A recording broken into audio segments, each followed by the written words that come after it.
that vanished, killing all 228 passengers and crew on board. Tonight, 3 years later, authorities are now convinced the plane could have been saved by the three pilots. 20 seconds before impact, they still could have turned that Air France jet around. Those passengers might never have known they were hurtling toward the ocean because of the way the jet was coming down. And this evening, Air France and the plane's manufacturer, Airbus, are now facing manslaughter. Finally answering what happened to Air France Flight 447, a fatal combination of mechanical failure and devastating human error. 3.5 hours into the fateful flight, the captain takes a scheduled break. The two co-pilots are suddenly in charge. The Airbus A330 heading into a thunderstorm. Suddenly, the plane's pitot tubes, sensors that read airspeed, fail. The plane is now plummeting 120 miles an hour, but it's falling like a leaf, nose up. The 216 passengers may not have even noticed what was happening because of the way the plane was descending. Duh, Git, sekarang kok naik pesawat serem ya?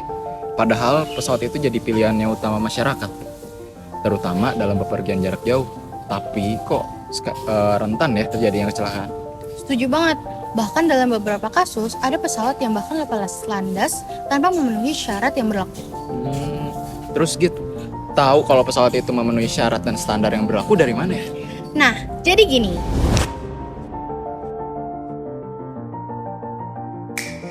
Jadi, semua kendaraan itu ada fundamentalnya. Itu berpengaruh pada keselamatan seluruh awak kabin pesawat dan sistem operasional maskapainya sendiri. Ada Undang-Undang Aviation Nomor 1 Tahun 2009 tentang penerbangan yang dibuat untuk memastikan seluruh kegiatan penerbangan berjalan aman dan sesuai standar. Oh iya, di dalam undang-undang itu ada chapter 6 atau bab 6 gitu yang membahas rancang bangun dan produksi pesawat udara ya? Iya betul, balik lagi ke fundamental, kalau gak ada di pesawat tuh gak akan bisa beroperasi sebagaimana mestinya. Seperti yang dijelaskan dalam buku pengantar hukum udara dan ruang angkasa, buku 1 hukum udara, Air and Space Law yang ditulis oleh Wiradi Praja, bahwa setiap negara memiliki kedaulatan atas wilayah udaranya, tetapi harus tetap mengikuti standar internasional untuk keselamatan penerbangan. Standar internasional itu apa gitu? Jadi, dalam dunia penerbangan internasional terdapat organisasi yang bernama ICAO atau International Civil Aviation Organization. Organisasi inilah yang menetapkan standar keselamatan penerbangan dunia.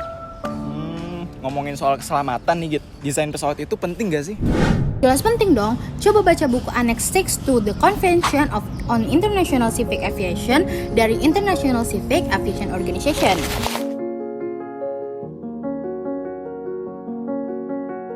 Jadi, pesawat harus memenuhi standar keselamatan dan sertifikasi sebelum boleh dioperasikan.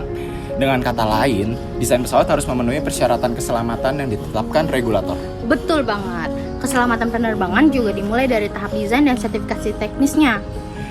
Tapi kecelakaan penerbangan juga bisa ditimbulkan dari resiko operasional sebelum penerbangan dilakukan. Bisa aja karena kesalahan pilot, kelalaian penumpang, atau bisa juga karena safety monitoring yang dilakukan oleh regulator dan maskapai. Yang lu jelasin tadi itu ada banget di buku Pilot Handbook of Aeronautical Knowledge dari Federal Aviation Administration. Intinya, implementasi regulasi keselamatan dalam operasi maskapai merupakan inti dari pengawasan keselamatan dalam Aviation Act Chapter 6. Karena dia melaju di udara, kira-kira apa ya yang menjadi hambatan dan masalah utama untuk pesawat itu sendiri gitu? Kalau menurut Manuel Soler dalam buku yang berjudul Airplane Flying Handbook, udara akan mempengaruhi gaya angkat dan hambatan pada pesawat. Karena pesawat bergeraknya di udara, tantangan utamanya adalah hambatan udara atau drag. Kondisi cuaca kayak turbulensi, masalah teknis pada pesawat, bahkan human error, serta pengaturan berat dan keseimbangan pesawat. Faktor-faktor tersebut dapat mempengaruhi performa dan keselamatan penerbangan. Untuk memahami pentingnya Aviation Act Number 1 tahun 2009 Chapter 6, kita dapat melihat salah satu kasus penerbangan yang paling banyak dibahas dalam beberapa tahun kemarin, yaitu kecelakaan Boeing 737 MAX.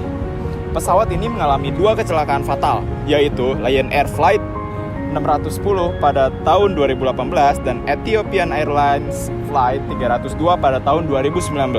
Kedua kecelakaan tersebut menyebabkan total 346 korban jiwa dan membuat seluruh armada Boeing 737 MAX dihentikan sementara pengoperasiannya di berbagai negara. Setelah dilakukan investigasi, ditemukan bahwa salah satu penyebab utama kecelakaan adalah sistem MCAS atau Maneuvering Characteristics Augmentation System. Sistem ini dirancang untuk membantu stabilitas pesawat, namun ternyata dapat menerima data sensor yang keliru sehingga memengaruhi kendali penerbangan. Nah, kasus ini menunjukkan bahwa keselamatan penerbangan tidak hanya bergantung pada kemampuan pilot. Proses desain, produksi, pengujian, sertifikasi, hingga pengawasan pesawat juga memiliki peran yang sangat penting. Dalam konteks Aviation Act Chapter 6, kasus Boeing 737 MAX menjadi contoh nyata bahwa setiap pesawat harus memenuhi standar kelayakan udara atau airworthiness sebelum diizinkan beroperasi demi menjamin keselamatan penumpang dan awak pesawat. Dari kasus Boeing 737 MAX dapat disimpulkan bahwa keselamatan penerbangan sangat dipengaruhi oleh kualitas desain, sertifikasi, dan pengawasan pesawat.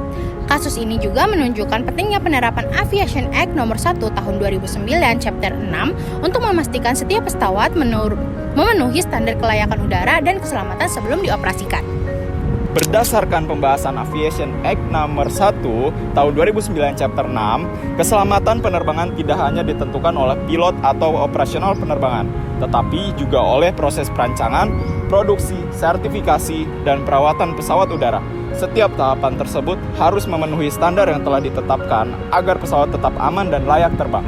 Selain itu, penerapan regulasi nasional yang selaras dengan standar internasional ICAO sangat penting untuk menjaga keselamatan penerbangan. Dengan adanya pengawasan dan kepatuhan terhadap ketentuan yang berlaku, risiko kecelakaan dapat diminimalisir dan kepercayaan masyarakat terhadap transportasi udara dapat terus terjaga.